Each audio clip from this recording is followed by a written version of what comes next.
So it has come to light that the creators of Clair Obscur have come out and publicly stated that Clair Obscur Expedition 33 is just the name of this game, and that Clair Obscur is actually the name of the franchise.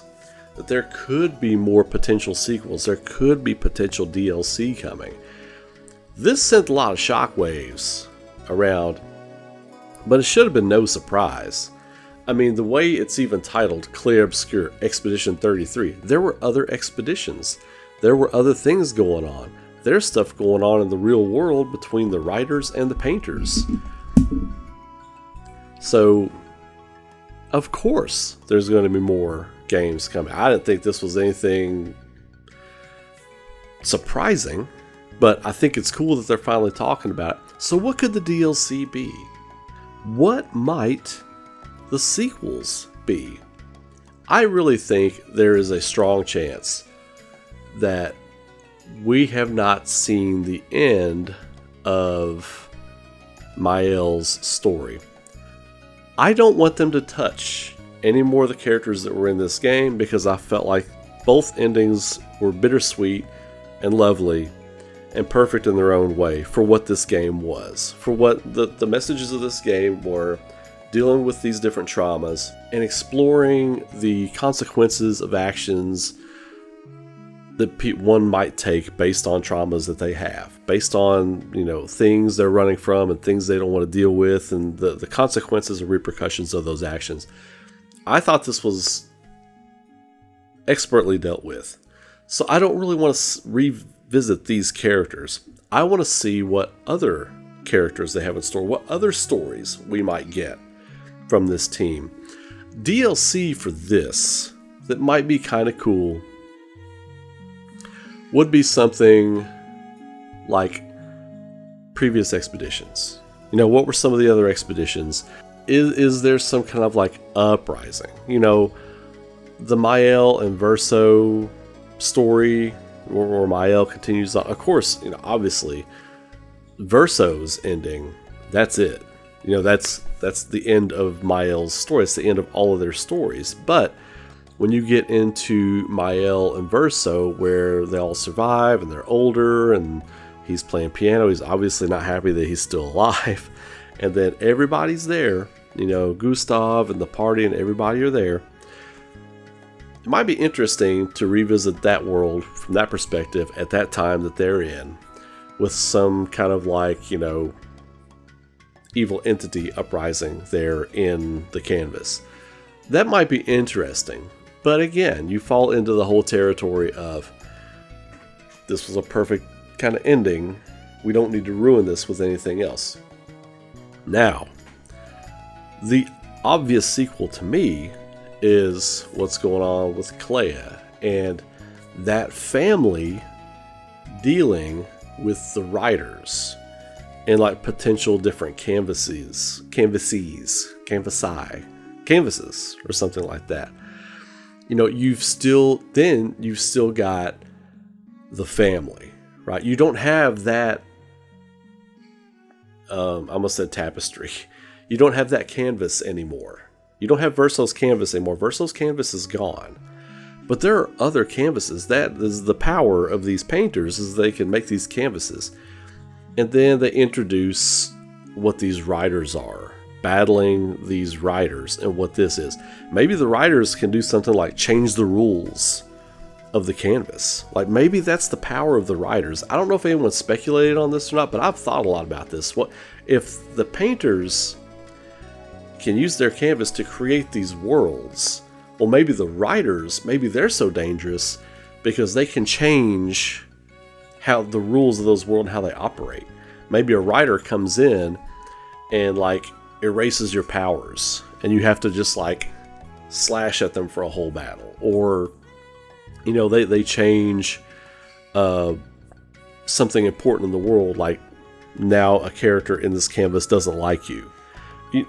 Things like a writer or an editor would do, because for anybody who's in the creative industry, the story of Clair Obscur and how all that stuff works is very kind of on the nose. You've got the artists, the game designers, whatever, the painters, the artists creating the thing, and then your editors are always coming in changing things. You're always battling with your editor, if you don't. Luckily I write and create the art for all of my stuff, but I have been in a few situations where you're the artist and you're working with a writer, and luckily in those times it's been very smooth. But I have heard stories, and we've all heard stories, where artists and writers, they just butt heads and they can't get a project ironed out. That happens all the time in Hollywood, happens all the time in comics. So maybe that is how the writers and the painters work in the Clair Obscur world. So a sequel game wouldn't be dealing with the paintress. It wouldn't be dealing with the expeditions. It wouldn't be dealing with all of that stuff, the monolith and all that kind of thing. It wouldn't be dealing with that. It would be a new world. Maybe they paint in Esquier. Look, Esquier is such a potent mascot. Probably one of the greatest gaming mascots ever made. I almost feel like you can't put Esquier back in the game.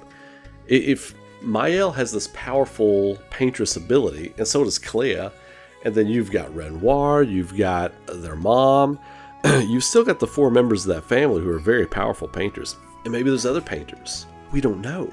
It's this whole world we don't know anything about right now. We know that family's trauma and that family's story, and that's it. That's all we know.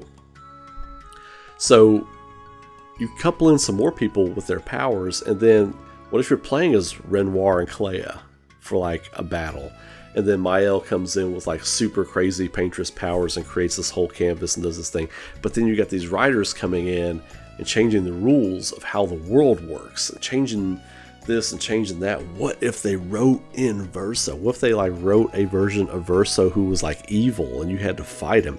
How hard would that be for the family? Think about that. Think about if the writers were that diabolical. And writers are diabolical, trust me. They could do some diabolical stuff. What if they came in and wrote like an evil dark version of Verso that the family had to take down? Oh, the pain. The pain. And this team can write. We know this team can write. I was brought to tears on multiple occasions in that game. Crazy level of writing. Crazy level of imagination and creativity. They can do it. They can pull it off. I have full confidence in Sandfall Interactive with whatever they want to do with it, because they now know Clair Obscur is their baby.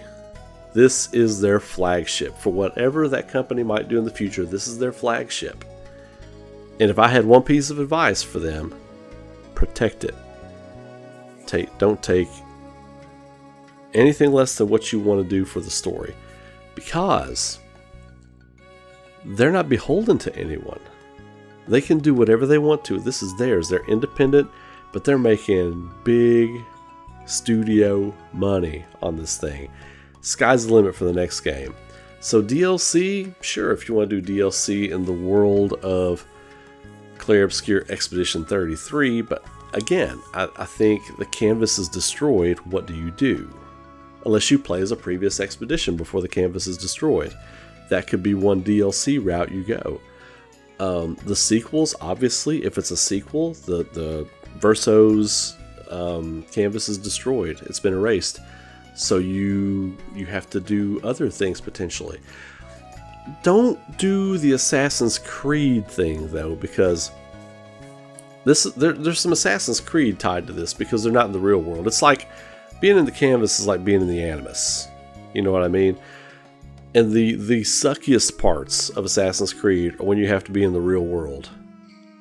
Those parts just suck. It's like, why even do this? Why even do this part? Let the real world part just be a cutscene. If you have to get through the story, then you plug back into the Animus and you're done.